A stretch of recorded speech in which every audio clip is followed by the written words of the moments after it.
All right, what's up, everybody? Happy Juneteenth to every single one of you. Today, time of Mhm. recording, it is Wednesday, June 19th, 2024, and we're back with another episode, another conversation of callings and careers. This is my awesome co-host, Miss Jessica Canty. What's up, Jessica? I'm loving the fact that today is Juneteenth. I'm in a celebratory mood and I'm excited to have this conversation today. Yeah, you're in a Mhm. celebratory mood, and I've been in a reflective mood today. I've been in a Ooh, reflective mood. So this this, okay. this is going to be a good conversation. Mm-hmm. To those of you that are watching, I want to invite you to like and share and tag some people, repost this conversation with some people. Let me tell you what we're going to talk about today. And this is really, really going to be conversational because we really, our aim every time we gather is to help people. But intentionally today, we really want to have just an open air conversation. Want you to know that this is not pre-scripted in the way that we know exactly where we're going with the conversation. A couple of points that we've already talked about a little bit, but by and large, it's not pre-scripted. And so we're talking about culture versus the cubicle. Culture Mm. versus the cubicle. And this is our Juneteenth special. This is our Juneteenth special. Um, So let me say this. What is Callings and Careers? Callings and Careers, we've been going for a few years now. This is a multiple times a week, a month. I'm sorry, Lord, a week. Man, if we did this multiple times a week, this would be our full-time jobs, Jessica. Yes, it would be. Yes, it would be. But we're trying to give people full-time jobs so they can watch it multiple times a week. There you go. I like it. Mm. I like it. So we jump in here. Our commitment, our goal is to have Christ-centered career coaching conversations where people of faith can discover their calling and develop in their career, where you can flourish in your faith in the workplace without having to turn your faith off, but also knowing how to thrive professionally and thrive in your professional life. And so we've been having these discussions over the last couple of years. It's been amazing. We've talked about a whole lot of stuff. And it's just been a blessing to be able to kind of talk through. I remember one of the first sessions we talked about was power scripts. So that was really good. We talked about transferable skills. We've talked about quiet quitting. We've talked about interviewing skills. We've talked about money and salary negotiations, all kinds of stuff. It's been amazing. It's been incredible. And so I'm thankful to God for this platform. Jessica, how you been? What's on your mind today as we get ready to jump in? Life has been good. What's on my mind today, aside from celebrating Juneteenth, is I have a 13-year-old that's getting ready to go to high school in the fall, which is crazy for me to even say. So I'm excited about what this summer can offer and preparing her for college. And I think it connects with this conversation because it is important for her. She's going to be in a lot of different diverse spaces, and so I'm happy to have this conversation for her and her classmates. And as we were talking about behind the scenes about your daughter and her colleagues as well, that this is a necessary conversation as they are entering into more diverse spaces. Absolutely. Absolutely. And as we jump into the conversation today, you all can find Jessica there, jessicacanty.com. And then your social media, your Instagram and all of that stuff, Jessica, is what? All you got to do is type in Jessica Canty, you're going to find me. I Uh, love it. uh-huh. I love it. And you can find me there, ChristopherJHarris.com. And my social media is at CJ Harris ONE. You can see that there on the screen as well. So what we're talking about today really is it's about acknowledging culture. It's about being a multicultural professional. Mhm. We know that the statistics all tell us, and some people are afraid of this, Jessica, but we could talk more about that maybe later. But the statistics all tell us that America is becoming more brown.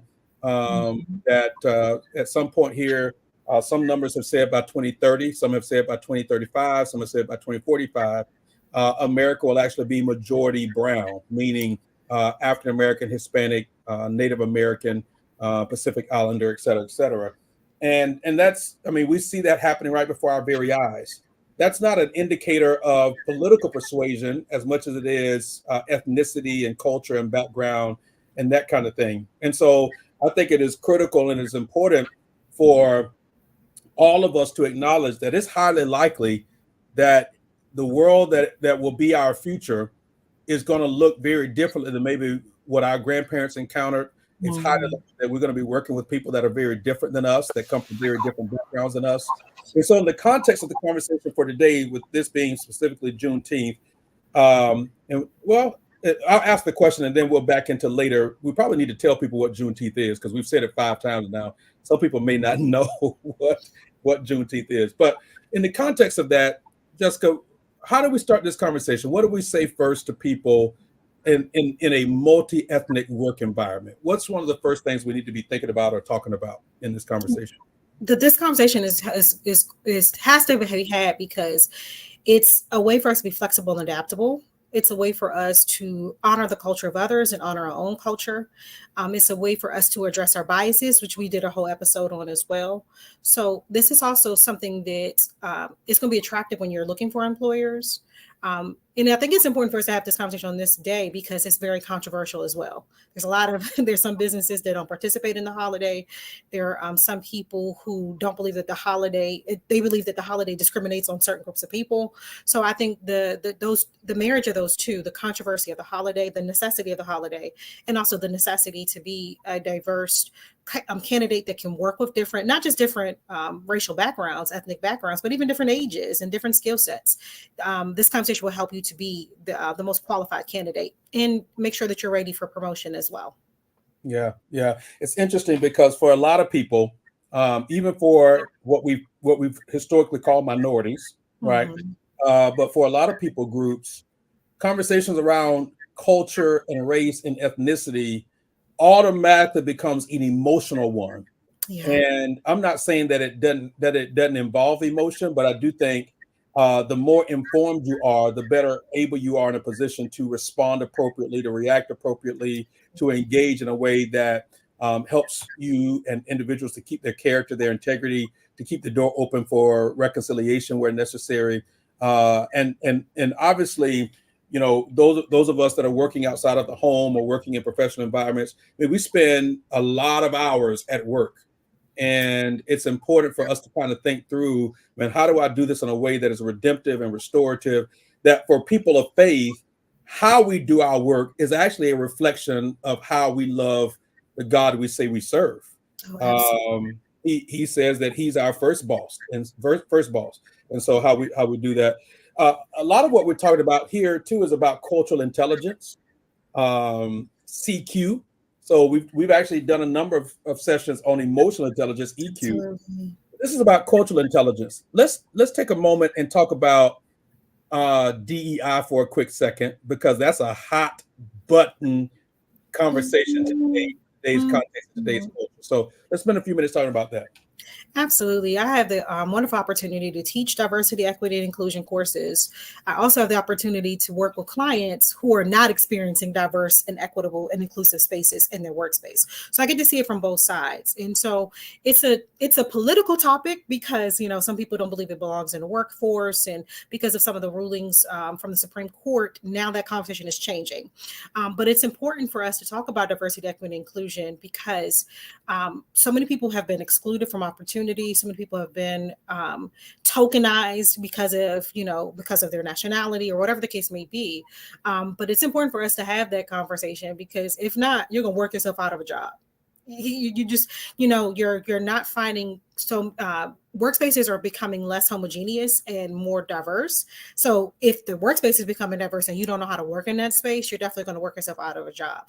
Now, equity, there are a lot of professions that there's still a plethora of glass ceilings. And so that's unfortunate. So we do have to decide how we want to care for ourselves, how we can have Christian-like conduct when we are in a space that's just designed not to be equitable. Yeah. And inclusivity is, how do I speak up in that space so people realize, no, this looks like it's intentional leaving me out, or maybe they're not aware that I'm being left out. So you can't avoid it. Even if this is a topic you're like, I don't even like to talk about that.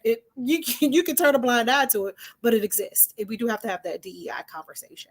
Yeah, it's interesting because the phrase DEI, diversity, equity, and inclusion, it absolutely has become weaponized. Mm-hmm. And, so I'll say a couple things about it. One, it's interesting to me because we all, regardless of who you are, ought to be able to recognize that to empower a group of people doesn't mean that we have to disempower another group, there it right? is. Like DEI is not about women, but let me just use an example for women. Like celebrating Father's Day doesn't mean that we have to denounce women. Exactly. You can celebrate Father's Day, celebrate men, while also affirming the dignity of women. Like that, they don't have to be either or propositions. So it's interesting because in our culture, I think we bought into this notion that, oh man, if we empower African Americans or Native Americans or or Hispanics, that automatically means that we are disempowering and disillusioning white people. And that's not the case. Like that is such, in my estimation, weak thinking.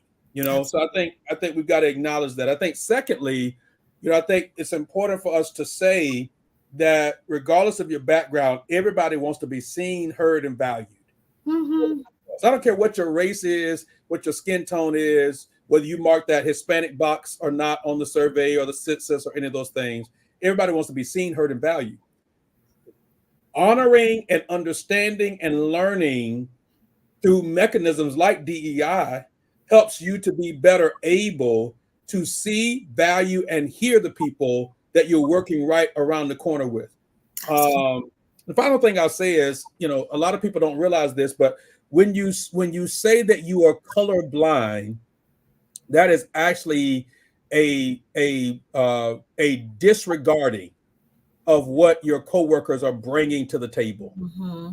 It is a dishonoring of, it's essentially, in some cultures, you never talk about a person's mother. You talk about their mother. It's them fighting words. Yeah. So in essence, though, what you're saying to people when you say you're colorblind is your lineage, your tradition, your culture is not important enough to even bring your full self to this work. And none of us really intend to say that. So I think it's really important for us to think through, man, this is an important conversation. It has been weaponized, and there's ways that we can redeem that. So the focus of our conversation today is for the people of color. Okay, so I want to say that everybody can listen. Everybody can eavesdrop in on the conversation. But primarily, our focus today is on people of color and how do they navigate essentially hostile, culturally tone-deaf environments that are impacting their professional development, their emotional health, and their relational equity in the jobs that they're working in. What in the world do we tell folks? Because anybody that is essentially 25 or 26 or younger, they're walking in the door like, we get ready to change all of this. Absolutely. Gen Z is not playing. They are not playing. Absolutely not. They are like, we ain't waiting for y'all to change. We get ready to change right now. And this is what's wrong. And they don't have the diplomacy yet and the wisdom yet to not hold to put their filter up. Many of them are just like, no, this is what it is. Like, you wrong, you out of order, you passive aggressive, and they're just going in the room and they clean out. You're like, come on, slow down. Yeah, that'll be their last day, the day that they spoke up. So you have to be diplomatic about it and strategic about it. Yeah, and this is not a conversation to say that nothing needs to be done. Oh, absolutely not. This is not a conversation to do that. This is a conversation to say, man, what is the wisest way for us to approach very hard, layered, complex cultural realities that are happening in our workplaces and our cubicles? So first thing I'll say today, Jessica, and then let's have this conversation, is it's hard to change a culture that you're not fully invested in or a part of. Right? So if I'm walking into an organization and it's day 2, I may not yet be empowered enough or reputable enough to actually speak truth to power to change the situation, especially if I'm depending on where I am on the organizational chart. Does that make sense? What are your thoughts on it? It makes perfect sense. I mean, if you think about it, companies hire consultants, and the consultant wouldn't be a good consultant if they only did one day of investigating. They have to get to know the company. They have to get to know the workflow. They have to get to know how people interact. Why are we interacting in this way? What are some of the gaps? And so that's very important. So, you have to get a lay of the land, if you will. And then also, if you ever need to speak up about something, you'll have the evidence coming in, and 48 hours in, everything you're looking at is cursory and probably he said, she said. You're not really getting the full breadth of what's happening in that workspace. Yeah, that's so good. That's so good. And so, really what has to happen, which moves us to a very practical point here, is that the aim of all of us is to have solid credibility in the culture. And when I say the culture, I'm saying the culture of the organization. We should be seen as someone who is invested in the success, and I'm going to use this word, some people may not like this, the prosperity and the flourishing of our particular company or our particular jobs. We should be seen as someone that is firmly planted in the organization and has the best interest of the organization at heart, not someone that has an agenda. That's one of the ways that we can establish credibility. Absolutely. Yeah, yes, I hear you. Absolutely. I mean, I think especially because in today's society, anybody can be deemed credible if they have the internet and a phone, or everyone's an expert. So especially if you're talking about trying to matriculate through the company and your goal is to be promoted throughout the company, credibility is one of the ways to get your paycheck to be increased, to get the titles you want, the projects you want. So you do need to build that. Absolutely. Yeah. For sure. So we talk about, how do you build your own credibility? How do you maintain your own credibility? One of the resources that I want to recommend today is actually a book that I read. It's actually two separate books that I read, but by the same author. The first one is called Black Faces in White Spaces. Black Faces in White Spaces. And we'll put the link for the books in the comment section here of this live. And the gentleman that wrote the book, Dr. Randall Pinkett, was actually the first winner of The Apprentice, the TV show The Apprentice. And he essentially talks about, how do you go into these spaces and understand the dynamics that are at play so that you can leverage and have incredible influence in what you're trying to accomplish. So he talks about learning the game, playing the game, and then mastering the game, and then redefining the game. So you can't even redefine the game if you don't understand what the game is, if that's the term that we're using. And so he says, you got to first, in order to learn the game, you also need to first know your own identity. Who are you? Where did you come from? What is your history? And I'll be honest, as I said to you earlier, I've been in a reflective state today. Maybe it's Juneteenth, maybe it's just the season I'm in, I don't know. But I was thinking, Jessica, today about, and I'm going to be very transparent here about my ethnicity. Most people that are listening to this or watching this know, hey, I'm Black. I've been Black all my life, so it is what it is, right? But this morning I was thinking about the long, rich history of thrivers and survivors that have come from the Black race, the Black community. A couple of days ago, Willie Mays, the great baseball pioneer, passed away.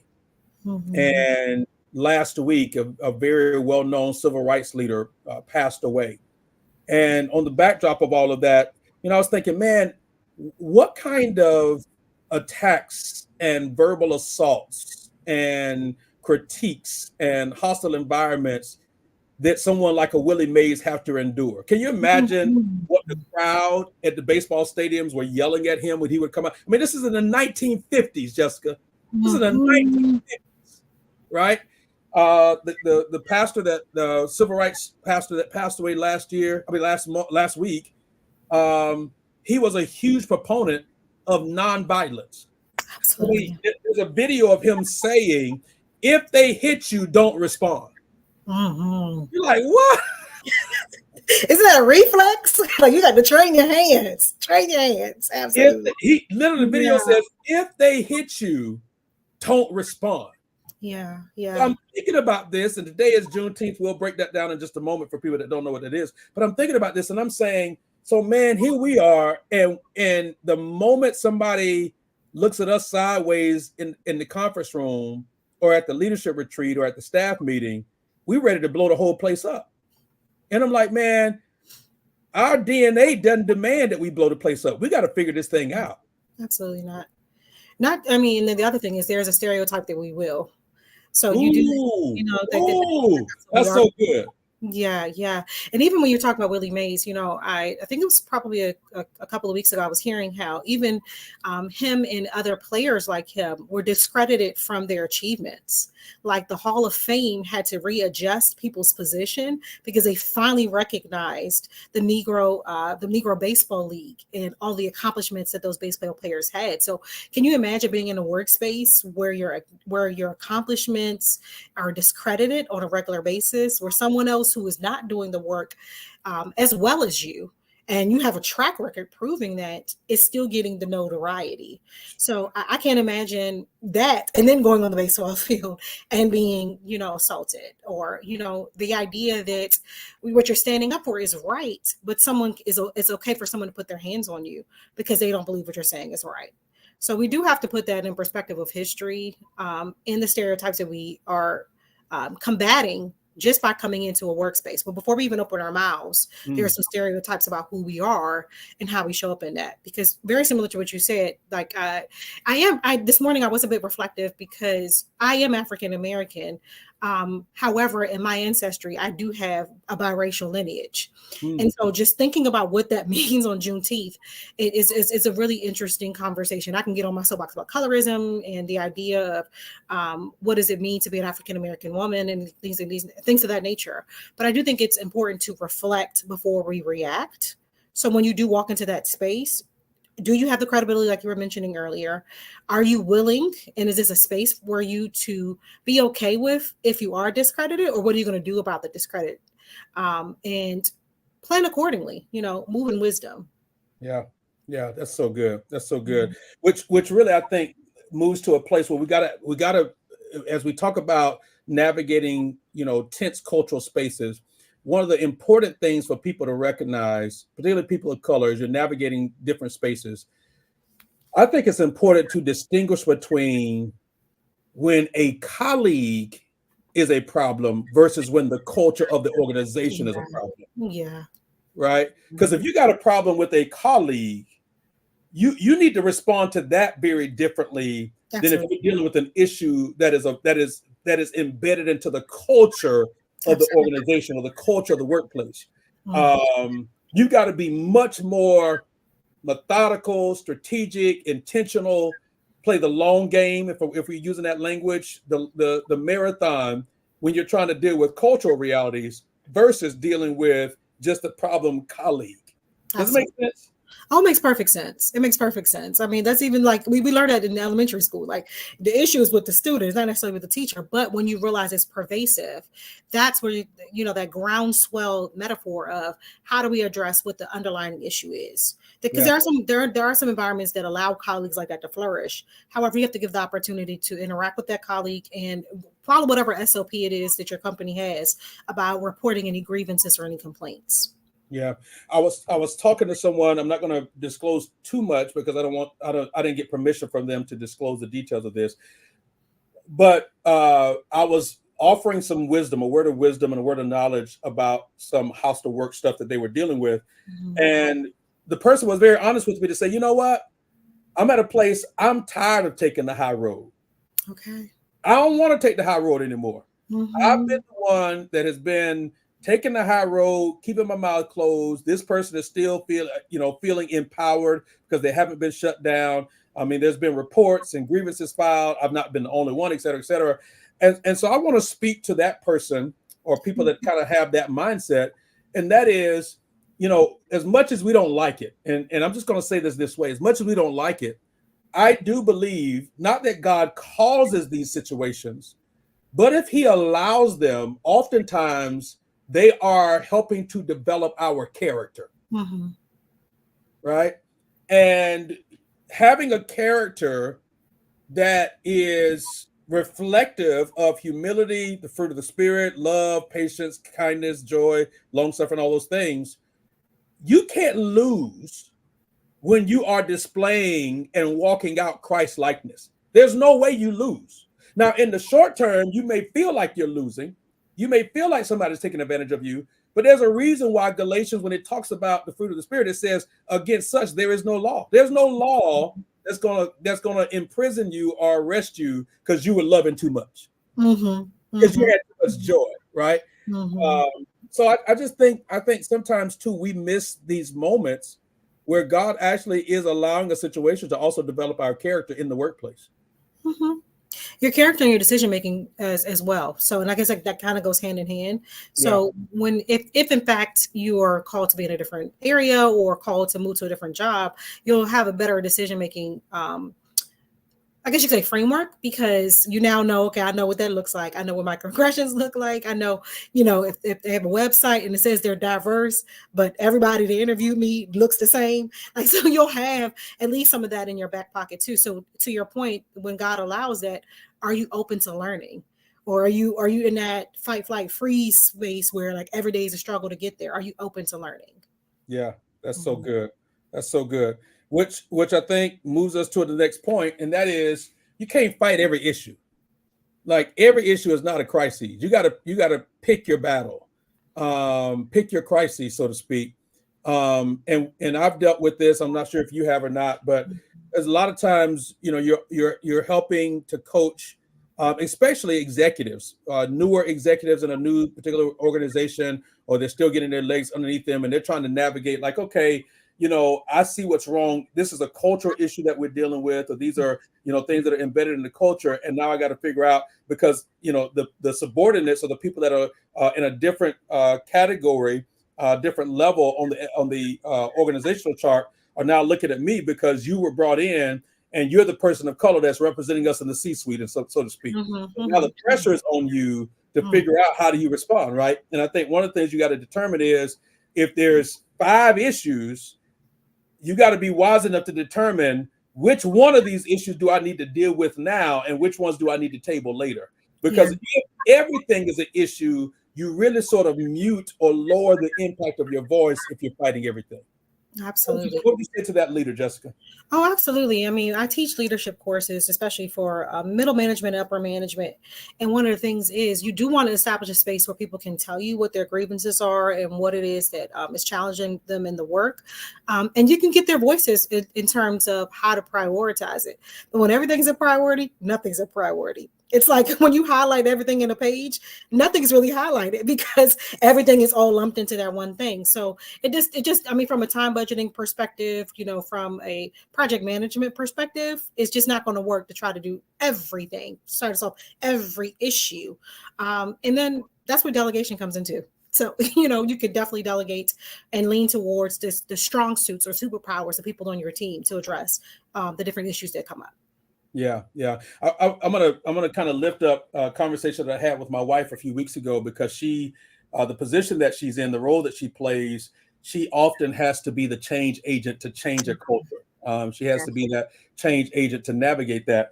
And one of the things that we were talking about, though, is particularly as people of color, we have to recognize what our presence means, and also recognize sometimes the biases that people from culture carry about who we are. Absolutely. That doesn't mean that we have to live down to those biases. It does mean that we need to acknowledge them. An example to this, I'll get back to my wife in just a moment, but an example to that could be is, as an African-American male, it is important to me for people to be in an elevator with me and not feel like I'm about to hit them or attack them.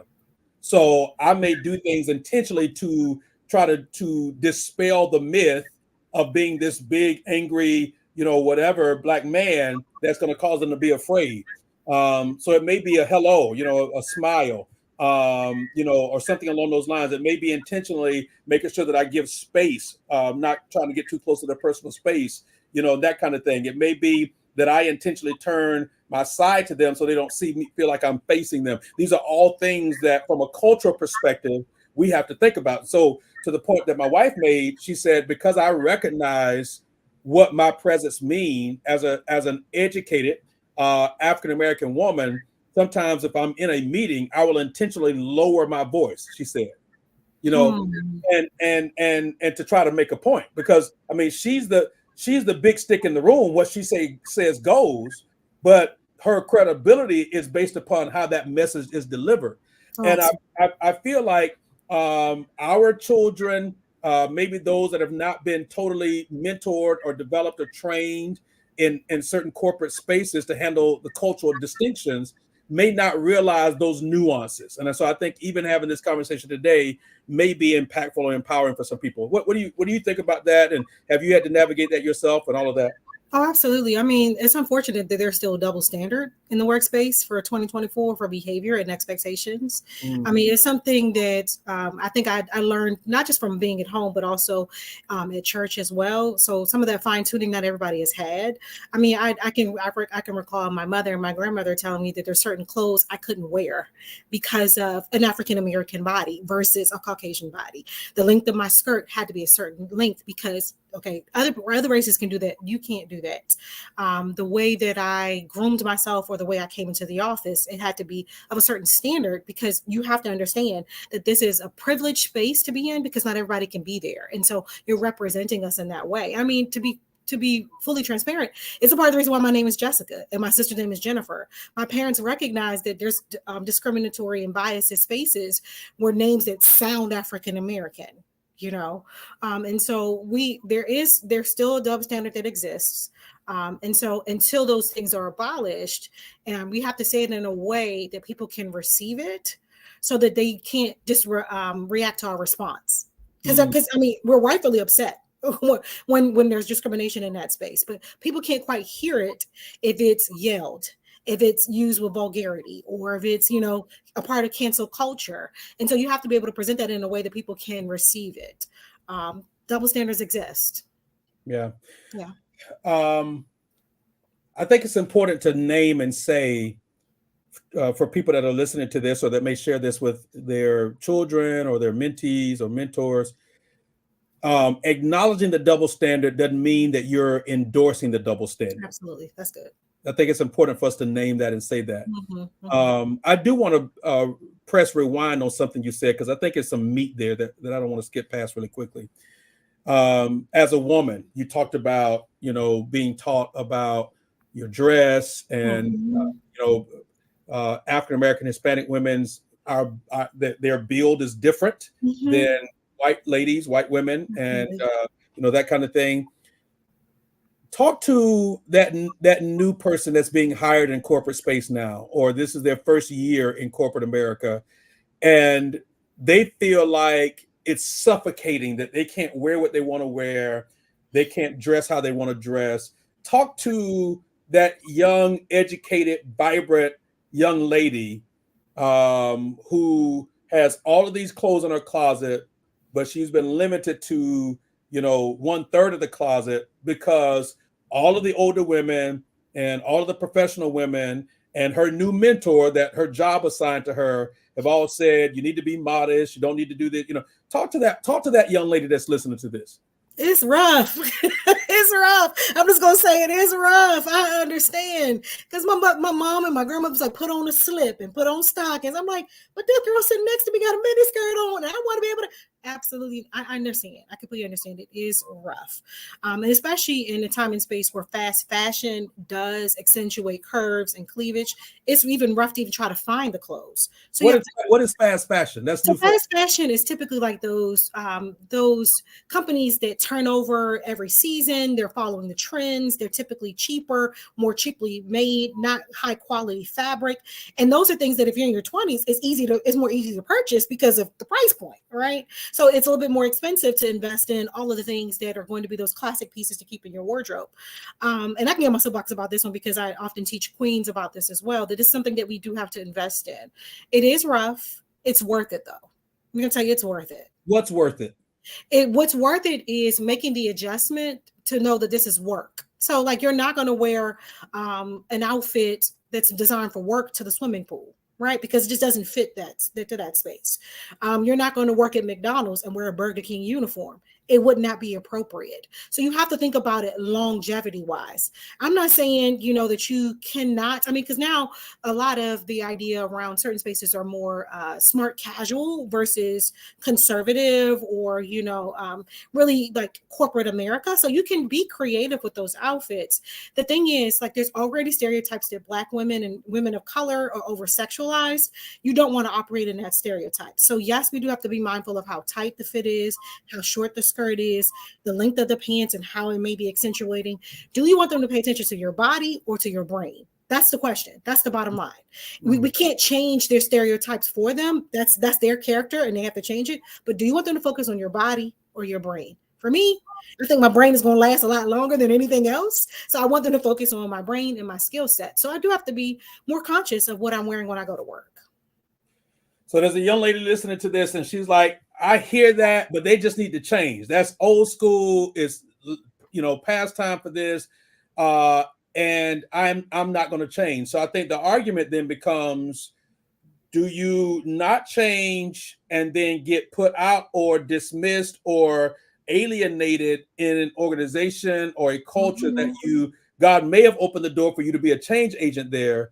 Or do you lower your pride, I guess, or, it's all about me, the world revolves around me mindset, to say I'm willing to focus on my brain and not my body for a little bit, that there's a way for me to still be cute and classy, so to speak. And once I'm proven credible and consistent and committed to the organization, then I can make slow changes over time. Is that what you're saying essentially? Oh, absolutely. And the thing is, if that's not the work environment and you don't feel like you want to conform to that, then that means you have to create your own space. And I'm such a fan of that. In 2024, Black women are the fastest growing of entrepreneurs and starting businesses. So perhaps that's the space that you need to be in.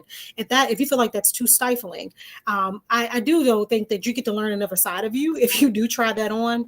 And you're absolutely right. It is old school to wear a slip. You probably can't even find it in stores anymore. Stockings are hard to come by now because it's old school. But what's not old school is sexism and racism and nepotism. Those are things that are very present and realistic topics today. And so you're fighting against decades, hundreds of years worth of discriminatory practices. And you're not going to win that fight because you decided to wear a tight skirt and cleavage. You're just not going to win that fight in that way. And so, in a lot of companies already, they ask you to agree to a certain policy of how you dress to begin with. Now, again, it might be discriminatory because on a body that's a little bit more curvy, the skirt is going to look a little different than on a body that may not have curves. So that's just the reality of it. And so you do have to ask yourself, is this a space for me? And if it is, what adjustments can I make accordingly? And wear whatever you want to wear when you get off of work. Wear whatever you want to wear when and I say again, as a Christian, I would say still make sure it's godly, but you don't have to wear, the slip and, all of the extra shapewear and all that stuff when you're off of work. You can find ways to be creative and show your personality in your clothes. This must have been a topic that needed to be said, y'all, because this was not in our notes. Not at all. And I'm over here quiet as a mouse because I'm like, there's some things that a man just cannot talk about. Y'all are so lucky. You don't even have to think about that type stuff. But yeah, it's important. No, we do. I guess the European cut suits too. Now I do tell young men, you gotta be careful about those the particular suits and things of that nature, because that's about modesty as well. Yeah, some of these new cut suits are not appropriate for work. They're just simply not. Wear them to brunch with your friends, maybe. I don't know, but just not in the workspace. Yes, in some cases, you need friends to tell you to go back in the house and change clothes. I'm telling you, my mother was like, sit down, make sure they look at how your dress fits when you sit down. She had me like bend over, touch my toes, like all these things, because these were things that, again, like you were saying earlier, that no one in the workspace is going to say to me, and no one's going to say that's why you're not promoted. No one's going to say that's why we're not going to ask you to lead the project and be in front of the client. But these are the reasons why. So they're not going to tell you that they can't write that up in a report because they could get in trouble for that. But those are the things that are those underlying things that they pay attention to and decide whether or not they're going to put you on the forefront. One of the underlying things, and man, our time is getting away from us here, but one of the underlying things that, again, this conversation is a tribute to Juneteenth today. We're talking about culture versus the cubicle. We may have to do another part 2 of this conversation because there's so much stuff here to unpack. One of the things that we have to acknowledge as people of color, and I'm not saying that it's right, I'm saying that it's a reality, is that oftentimes in many spaces, what we do represents others like us. Absolutely. Like we represent others, right? So if I have to recognize and realize that when I go into certain meetings as an African-American male, as much as I may be different than the next African-American man around the corner, I am often still representing other African-American men. Oh, absolutely. Right? Somebody finds out I'm a dad. Somebody finds out I'm a husband. I'm representing other African-American husbands, other African-American dads. And again, I'm not saying that that's right. I'm saying that's reality. And so I believe my opinion on this, and I'd love to hear from you, Jessica, on this, is that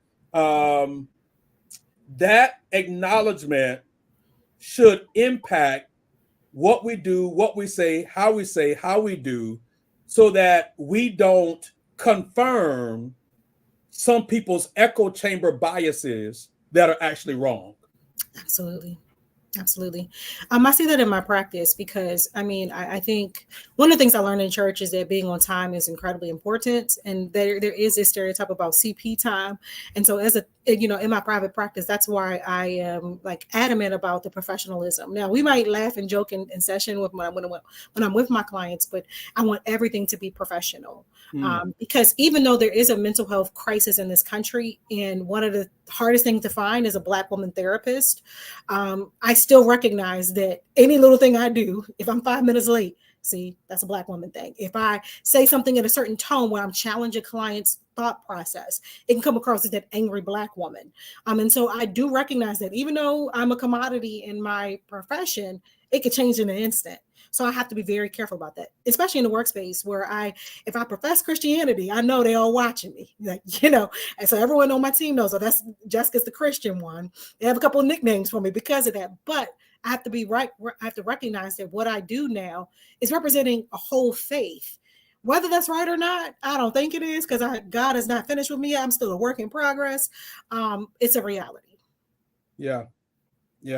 So, this is one of those few conversations that we've had that we didn't immediately give some strategies interwoven into our talk. I think this conversation has been very, at least for me today, this has been very therapeutic as a Juneteenth, as an ode to Juneteenth today, to kind of just talk about the realities of what many people of color are navigating. But I do think, and I just wrote down a couple quick things here that I think are maybe healthy, Jessica, for people of color that are working in environments where they still are the minority in the room.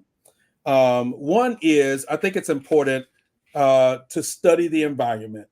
If you pay attention to certain phrases, certain words, certain customs, we have to become adept. I'm going to introduce a word that may be new to some people in the audience, phrase, code switching, right? That is where we learn to speak the language of the environment or the language of the workspace that may not be our native language, even though we're speaking English. I do a good job explaining that. Wonderfully, beautifully. I think the people who do code switching wouldn't even need the definition. They're just, oh, that's what I've been doing this whole time. Yeah, that's what you've been doing. Yeah. As a complete aside, there's a couple Instagram accounts that I follow that brings me incredible joy. One of them, and I've never done this endorsement like this of other Instagram accounts, but listen, it fits with the conversation. There's one that's called Corporate Natalie. Are you familiar with that one, Jessica? I love her. She cracks me up. I just watched one the other day before I talked about her calendar. I'm like, brings me great joy. She cracks me up. Absolutely. Yeah. There's another one. I can't remember exactly what the other name was. I'd have to go look at it. But I think the point there is that these Corporate Natalie accounts, because there's a few others that are out there. There's one African American young lady that does the same thing. She's actually a comedian.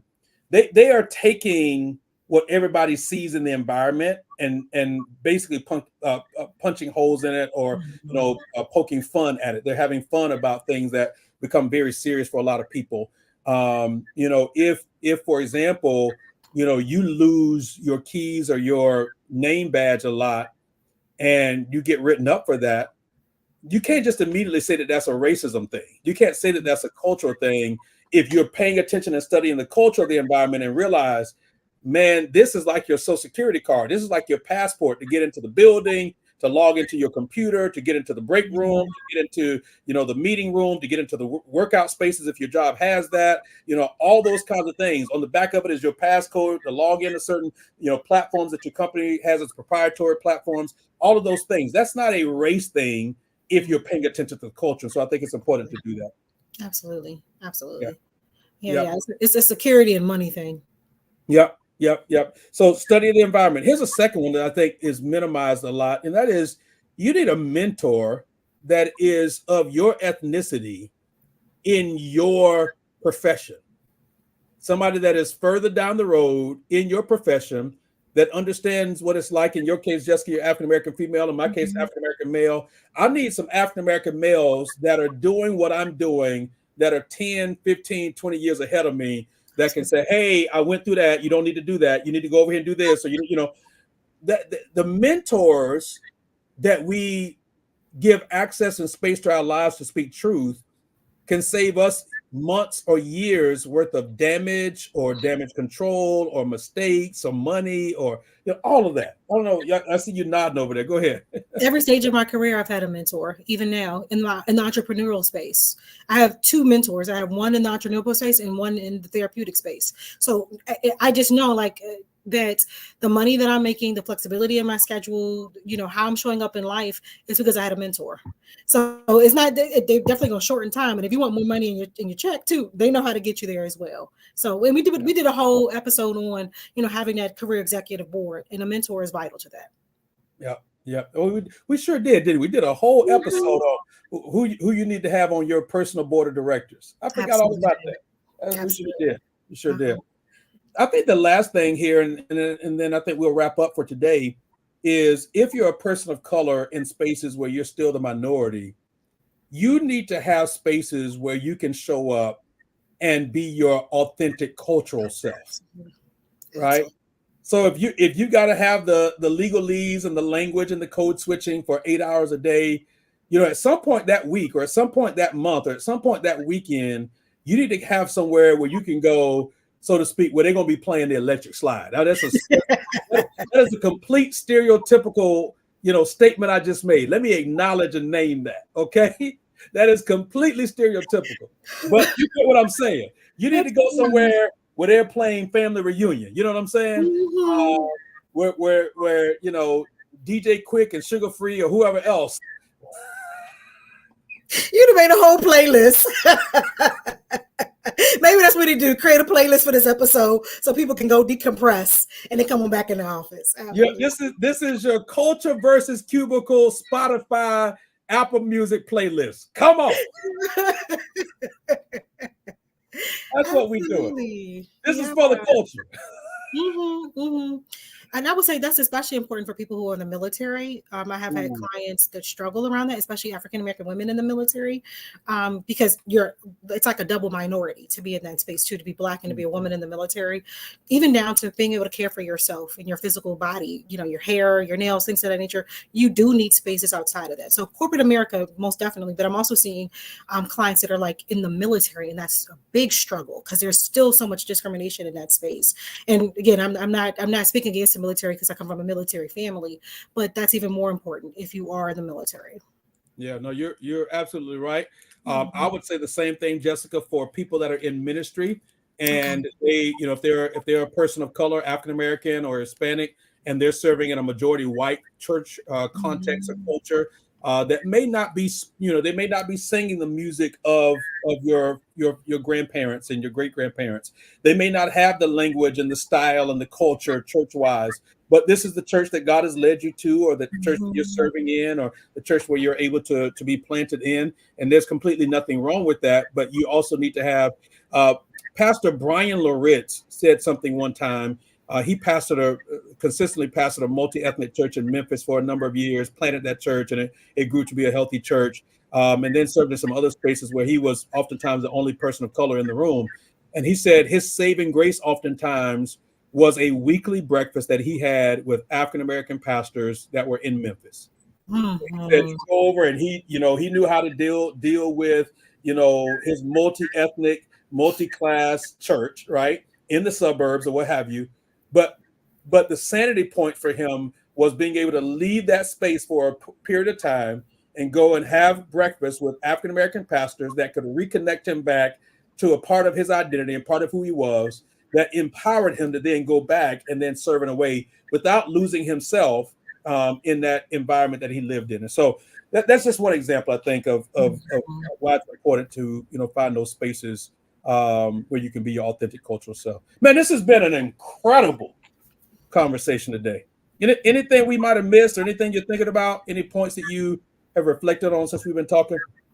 I don't think we missed anything. I do want to say, though, that even though we didn't say a specific culture when we mentioned all of the practical tips that we've given throughout the years of the podcast, these are ways to maneuver in those spaces, to circumvent some of those biases and discriminatory practices. So this is a way to decide if this is the right environment for you, a work environment, and how to thrive in a work environment that might be difficult. So go back and listen to it. So yes, this episode was specifically for people who are in the BIPOC community, Black, Indigenous, people of color. But please know that all the episodes are going to help you to maneuver in those spaces and to feel confident and secure in environments that need to be a little bit more diverse. Yeah, that's so good. So good. Listen, y'all can connect with us. Please go to our LinkedIn pages, our YouTube pages, our Facebook pages, and subscribe, follow, connect with us. There's at least, 15, 20 some episodes already of Callings and Careers that you can jump in and listen to. And each one of them is like masterclass level content and conversations that we'd love for you to be a part of. Jessica, tell everybody where they can find you and what it is that you're helping people do. JessicaCanty.com. I love helping melanin millennial moms that want high achieving careers. And I'm adding a little bonus to that because I'm seeing professional women need a little more support. So I want to help you in self-doubt, get out of those toxic relationships that are going to impact you at work, and make sure you find your ideal mate. So either way, come on over. Anywhere you see Jessica Canty, you are welcome. Let's start a conversation. I love it. I love it. Personally, you can find me here at ChristopherJHarris.com. You can also find me professionally at diversechurchjobs.com, where we're helping candidates of color find incredible ministry opportunities around the country and soon to be around the world. I'm thankful for all of the people around the country that have been able to find their fit and find a place where their purpose isn't frustrated and they can flourish in the workplace. And so, again, this is Callings and Careers. Our commitment, our goal is to help you discover your calling and develop in your career. We'll see y'all the next time. I'm Christopher Harris. That's Jessica Canty. Listen, y'all keep your head up and keep smiling. Peace.